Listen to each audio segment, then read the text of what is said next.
welcome back to our channel. So today in this video we are going to discuss about how to enable two-factor authentication in Google Workspace. So without wasting much of our time, let's get straight into the video. So if you want to enable two-factor authentication in Google Workspace, all you gotta do is simply sign in with a super administrator account to the Google admin console. So if you are not using a super administrator account, you cannot basically complete these steps because to enable two-factor authentication in Google Workspace, you must have your administrator account activated.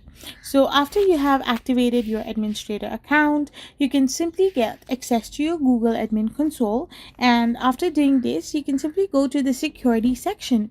Once you're in your security section, you can simply hit on the authentication side, and once you tap on the authentication side as well, you can find the two-factor authentication or two-step verification right over there.